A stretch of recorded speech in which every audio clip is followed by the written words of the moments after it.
Good day, Cap Player Tekayos. So, I am Ian Benigam Nagura and I'm from G2F-1. I will discuss about Introduction to Damage Stability according to SOLAS Chapter 2.1.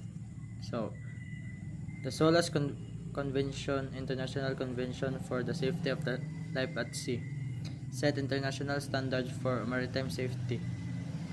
Chapter 2.1 focuses on the structural aspect of ships including subdivision, construction, and stability, particularly under damage conditions.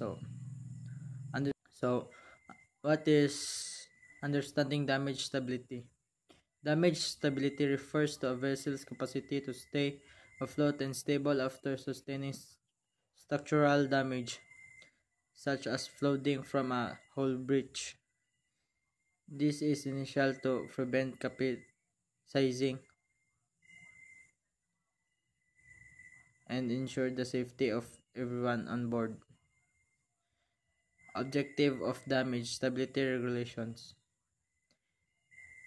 These rules aim to ensure ship can endure certain flooding incident, retain enough buoyancy and stability even after damage, limit excessive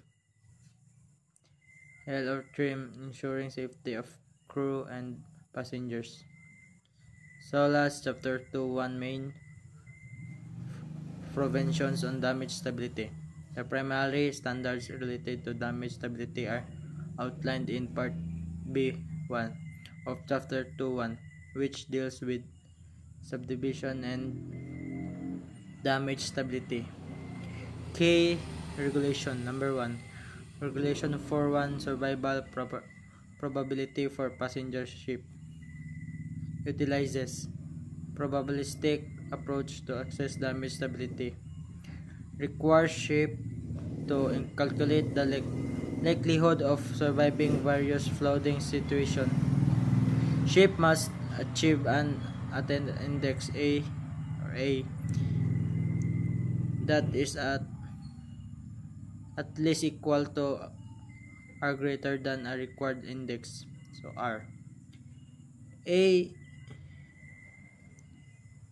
means actual survivability performance and R is required survivability threshold, which varies with ship size, type, and capacity. 2. Regulation 5 Design requirements for safe system. Ensure that system remain functional and watertight following damage. 3. Regulation 6 Required subdivision index.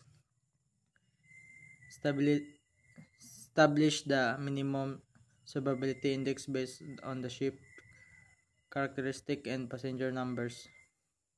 4.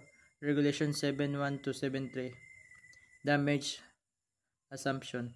Detail the types and locate the hypothetical damage. Use statistical models to protect likely damage scenarios. I'm Vincent M. Lagura. Number 5.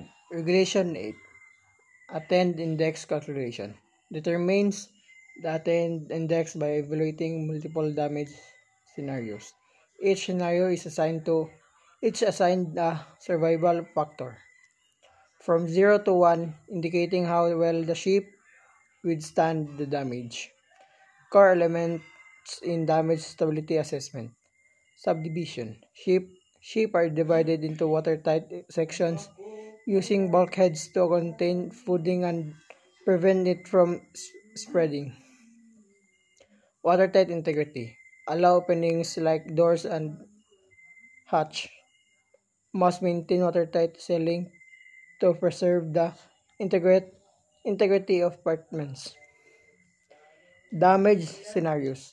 This involves flooding in one or more compartments based on probability damage modeling. Introduced in the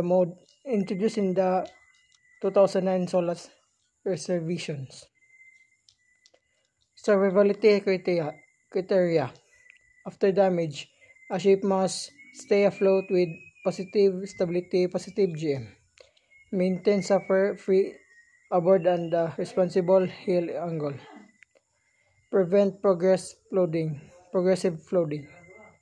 Remain stable and upright or at an acceptable angle. And that's all, sir. Thank you.